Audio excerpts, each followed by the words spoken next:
Hey, it's David, BreezeFlippers.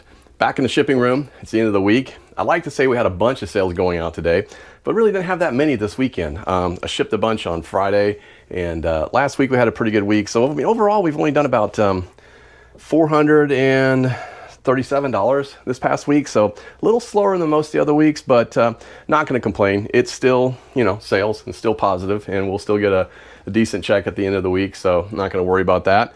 But we'll talk a little bit about what sold. I also like to take a few minutes and talk about the last day of eBay Open. Nothing surprising in there, but just a few things that kind of made you go, So anyway, we'll talk a little bit about that, so let's get into it. Ship it, wear BreezeFlippers, keep it moving, find it, flip it, ship it, repeat, BreezeFlippers, we can't Well, not a horrible week. We actually did have some good sales on Thursday night and Friday, so that we did sell, I think, 7 items. So I'll pop those up on the screen. We'll talk about those real quick, and then we'll get into what some of the stuff that I heard on day 3 of the eBay Open. Nothing surprising, but well, I will tell you this. On day 2, one of the things they were talking about was the items not received, and as long as you're using eBay labels, you're going to be able to be protected. So I said, knock on wood, I haven't had one in many, many years. I kid you not, I got one that very same day. So be careful what you say. So something I did ship out, it got delivered, it shows delivered to their mailbox. Everything traces to the box, but they said they did not have it. They said they checked with neighbors, they've checked with the household. I want to try, and my heart says to believe people, but I don't know what to think on this one. So I've asked eBay to intercede to come in and help, but they said they can't do anything until the 20th, and then we'll see if it's still open. I just hate letting things sit there. I mean, obviously maybe the right thing to do is return it, to refund their money. But I mean, it's $20, and it's not like it's a big deal, but it is to me. It's like I did everything I was supposed to. So, and it's one thing if it doesn't get delivered and it's just lost. I understand that. That's just a loss on both sides. But when it says it's delivered, I got to believe that it got delivered. So I have no idea what's going on with that. I'll keep you updated on it. I'll tell you what happens sometime in the middle of this week, because I'm sure it's gonna pop back up. But I had a few sales go out on Friday as well, Thursday and Friday. And first thing was we sold the Crow graphic novel, 1994 kitchen sink press novel. This was one of the ones that I told you I had to get a Facebook buy. Met the guy, pulled a bunch of books out of his trunk for 20 bucks. That was one of the books that was in there. So ended up getting $22.49 and free shipping for that. And I'm going to talk more about free shipping this week. I've made a decision that I'm going to change my policy to remove most of the free shipping stuff. I'm going to keep a few things that are free shipping that make sense. I want to talk more about that. I'd love to hear your strategy on free shipping. So I'll make this kind of interactive. I want to see what other people are saying about it too. Also, part of the Pokemon buy, I sold a Pokemon Center Bandai Spirits Electrode plush, 3.5-inch plush. He was new with tags. $21.99 free shipping, but sold that as well. And then this one got me. This one. All right, so here's the reality. The reality is this was a Rachel Ray replacement lid, orange. It's the Stay Cool handle. They're glass lids. So this was a set of pots and pans that I've had. That it was mine. It was ours. We used it for many, many years. I'd probably say 5 or 6 years. Went to throw away the pans. Got all new pans, really nice ones. And because I like to cook. But anyway, started getting new pans, and I said, well, I was going to give these all to Goodwill. And then I thought, you know what, let me look and see, because now my reseller brain goes off and says, let's see if these sell. And so I looked them up, and sure enough, the glass lids from Rachel Ray sell very well, especially the ones with the orange handle. So I listed them. I listed the 2 little ones, I listed the 2 medium size, and the 1 big one. So I've sold 2 of them already. And I put $8.99 shipping on them because they are heavy and they are big and they're round, and you have to put them in a box and build a box down and everything else. But I'm not selling them for a lot because they really technically have nothing in them, right? I paid for them a long, long time ago. I've gotten use out of them. So, it's just extra money. Well, this one I sold for $11.99, and I didn't even look at the address where it was going. So I went and boxed it up, got everything done, put the box together, put the box on the scale, weighed it, looked over at the thing, and it was $13 to ship. Of course, it's going to Hawaii. So flat rate shipping got me on that one, guys. So yeah, sometimes you make some, sometimes you lose some. that time I lost a lot. So, but I did sell at $11.99. It did ship $8.99. It did cost me a little bit, but again, it's kind of a sunk cost because it's something I've already been using. Also sold that same day another Pokemon Center. I'll have to say this, Dodrio Sitting Cuties plush Nintendo. It's new with tags. Sold that one for $27.54, and the shipping was free on that one as well. So anyway, another of the Pokemon. So we are way into the profit, and we haven't even started selling the really expensive stuff yet. So I still have a bunch of plush that are going up right now, and then some other stuff that's going to be going up very soon. That's probably going to make that whole buy. I'm going to guess that we're going to make somewhere between, I think our whole spend on that was $275. I would be shocked if we don't make over $900 on that one. So it was a good buy for a change. Sold another Playboy. This was October 1998 with Cindy Crawford on the front. Went out for $2.01, $7.99 shipping. Sold another one that was April 2005 with Christy Hemme on the cover from the WWE Divas. $2.50, $7.99 shipping. And another magazine, April 2002 with Tiffany Heather Carolyn Knox. I'm not sure who that is. Actually, that may be the one that is actually going out today. Hey, it is actually. This is the one going out today. So Tiffany. Oh, Tiffany from the 80s, right? Isn't that who she's from? Pretty sure. Tiffany. Yeah, Teen Queen. Anyway, I sold it. That one went out for, that was sold for $3.03, $7.99 shipping. So here's the thing, guys. I had these books for sale forever, and I was selling them for between $13.99 and $15.99 free shipping, and they just weren't selling. As soon as I put the $3 to $2 to $3 price on it and $7.99 shipping, I'm selling one almost every day. So I'm going to get rid of them very quickly. And again, I'm making money on these because my buy cost on these were around 60 cents a piece. So I don't care how much I make on it. I'm very happy making something on it. So anyway, I'm glad they're moving. That's to be honest with you. All right, this is some vintage manga, and it's a Inushu. No, I'm going to say that wrong. Inuyasha Volume 8 manga. It's Rumiko Takahashi. Viz Vintage. These are vintage books from Viz. And again, I think these read front to back. Yeah, they do. So these are all typical manga. And this is a buy that I made 2 years ago, over 2 years ago.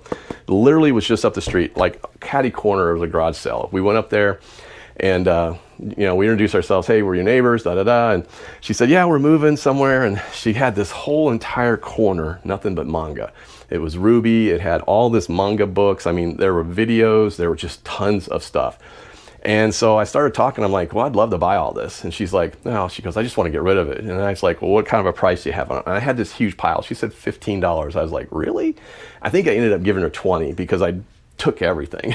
So anyway, I've been selling them for years, and I still have about 15 books left. But everything else I sold, I mean, I've made money hand over fist on that. So if you do find old vintage manga, if you don't mind sitting on it, that it will sit for a while. I promise you that. So it does sell eventually, though. Another comic book. This is the last one of these. So this is the last one I have. This is Batman 451. It's a direct issue. This is the one with the machine gun cover on the front with the Joker. And I don't think this is a key. Matter of fact, I'm sure it's not. But it is a cool cover, and I think that's why it's sold. I sold 5 of these so far, maybe 5 or 6. Anyway, this might be the 6th one. But over the past couple of years, and I had a distribution pack of them. But this is near mint, so if somebody could grade this if they wanted to, I don't know why they would, because I don't think it's a big return on investment. But what a cool cover that is, and I just love that cover. So anyway, crazy Batman, crazy Joker on the front with the machine gun. So very, very cool book. Sold that for $15, and it goes free shipping. Again, I'm just thinking that free shipping thing's going to change real soon here, guys. All right, so this next thing it sold for $14.44 and $4.99 shipping. This is a vintage Navy hat, USS Carl Vinson CVN 70. Cool looking hat. Reason I know it's vintage is because if you look at the back, you'll see made in the USA. These are pretty rare. I mean, you can find them, but I mean, finding them made in the USA just kind of tells you that, yeah, this is definitely a vintage hat. We don't see that very often anymore.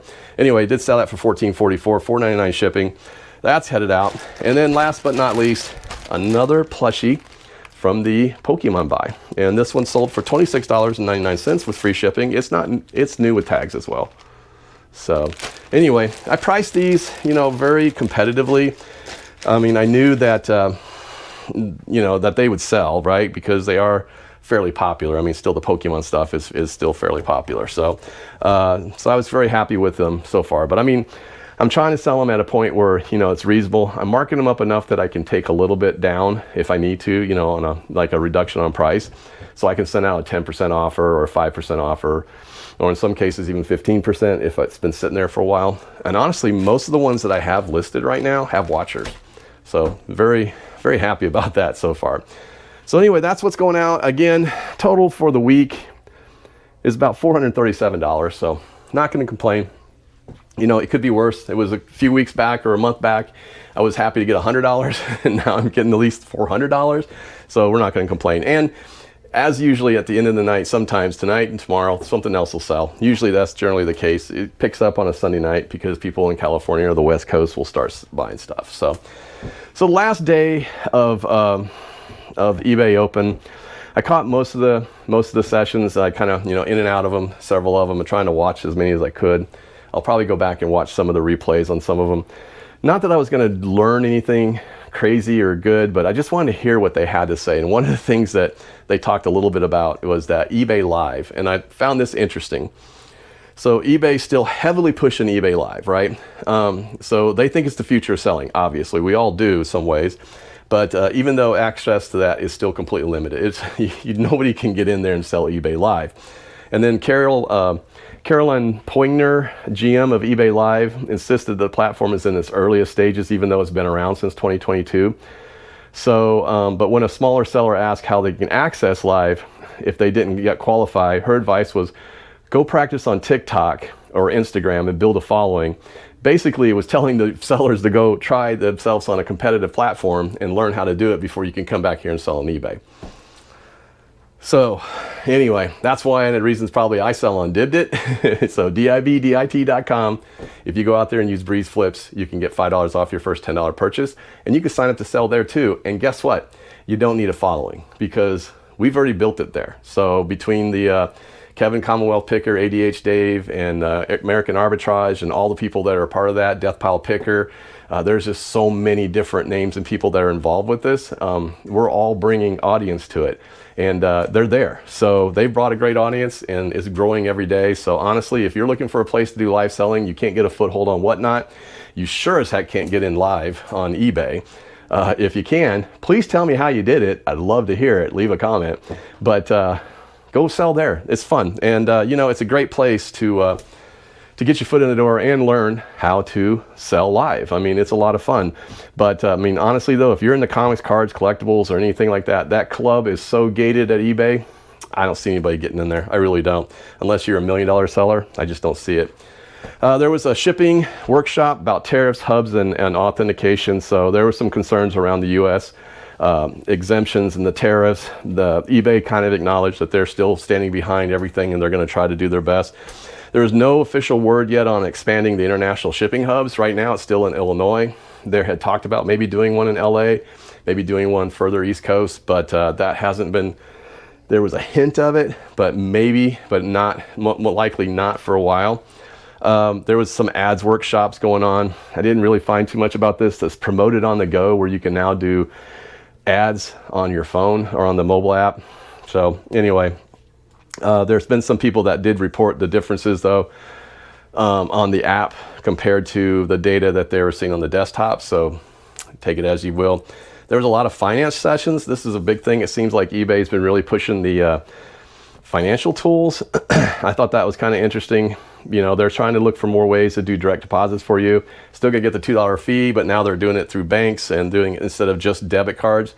They're also piloting AI Finance Copilot, which for select sellers that they'll through basically enhancing their financial insights, earnings and breakdowns, and so they can do better forecasting. So again, maybe for the bigger sellers, but they did add, they're adding, and you should be seeing it pretty soon, a new field that is basically a cost of goods. Now, I don't know where that field's gonna fall.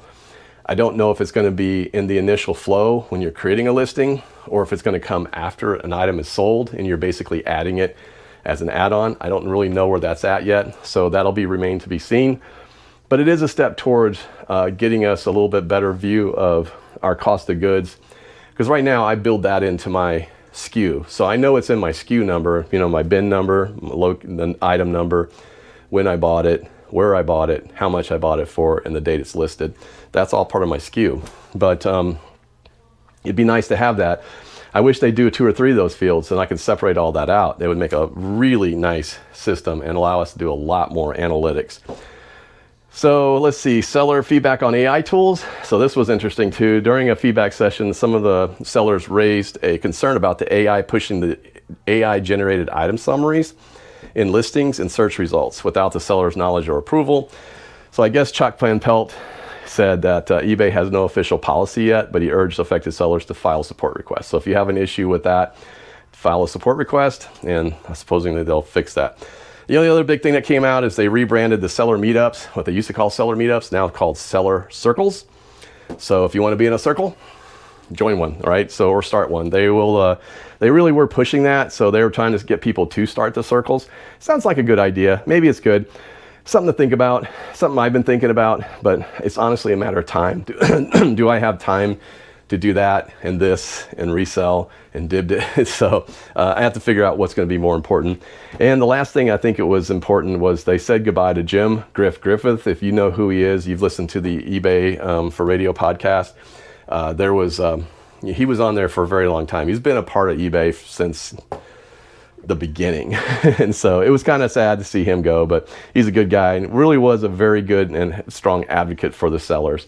So we'll see how things go after that. But anyway, that's kind of the highlights. I didn't think anything big came out of it. To me, it wasn't like, wow, this was like crazy, this happened. You know, it's like, this wasn't crazy news. So to me, it was just a lot of fluff and stuff, right? So, you know, and that's the way it's been. Seems like every once in a while, I mean, eBay does come out with some good things every once in a while, and a lot of things it's just same old, same old. So, you know, it would be nice of them to come out and say we're reducing fees. That's never going to happen.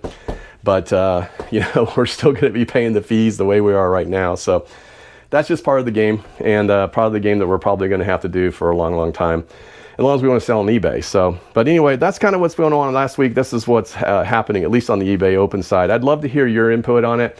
Did you pick up anything else? Leave me a comment and tell me, did you hear something that I missed or maybe we could have talked about?